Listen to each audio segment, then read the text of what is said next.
जितिया व्रत कथा। नर्मदा नदी के तट पर चील और सियारिन मित्रतापूर्वक रहते थे। दोनों ने एक बार जीवित पुत्री का जितिया का व्रत रखने का निश्चय किया।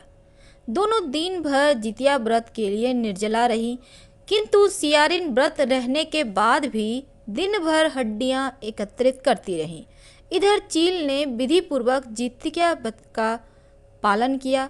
जब दोनों संध्या काल में पुनः एकत्र हुए, तब सियारिन ने अपनी मांद में हड्डियों को खाना शुरू किया और हड्डियों को खाने की वजह से सियारिन का दांत कटकटा रहा था। चील ने यह आवाज़ सुनकर इसके बारे में सियारिन से उत्तर मांगा।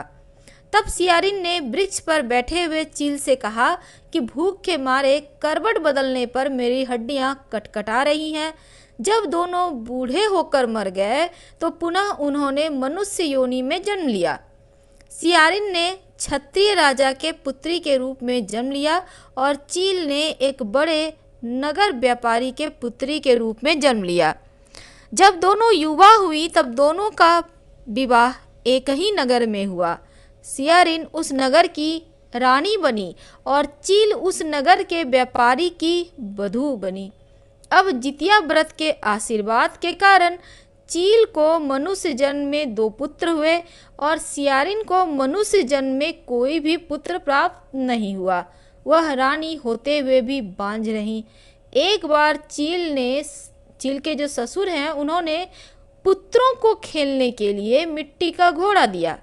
दोनों बालक एक बार मिट्टी के घोड़े से खेलते खेलते रानी के स्नानागार पहुंच गए और यहाँ पर दोनों ने घोड़े को पानी पिलाने की बात कही, जिस पर रानी ने दोनों बालकों का उपहास किया।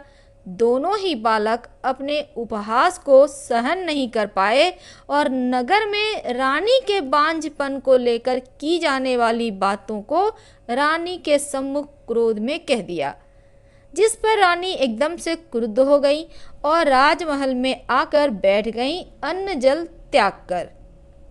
जब राजा को रानी के क्रोध के बारे में पता चला, तो वह तुरंत ही रानी के कक्ष में जाकर उसने क्रोध के कारण पूछा।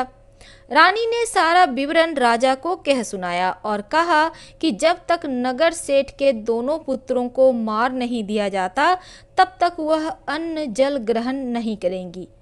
रानी के इस प्रण के कारण राजा ने अगले दिन प्रातः ही नगर सेठ के दोनों बच्चों को मारने का आदेश दिया।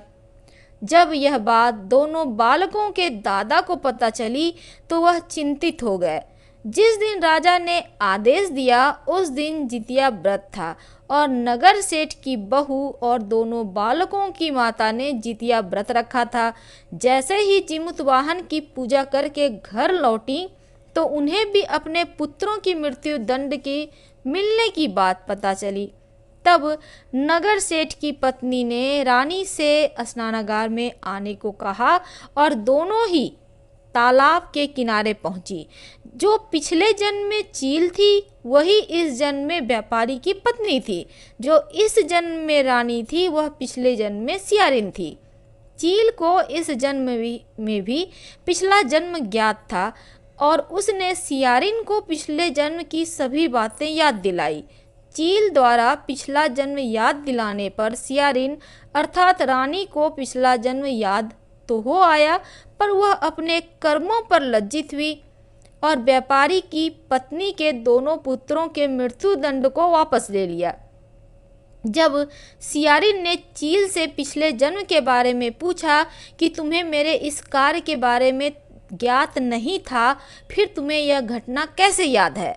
तब चील ने उसका उत्तर देते हुए कहा, जब तुम हड्डियां खा रही थी, तब मैंने पेड़ पर बैठे बैठे ही इस कार्य को देख लिया था, किंतु मैंने तुमसे इस बारे में कुछ नहीं कहा। यह सभी बातें सुनकर रानी को पश्चाताप हुआ और उन्होंने जीमूतवाहन गंधर्व से क्षमा मांगी। हर हर महादेव।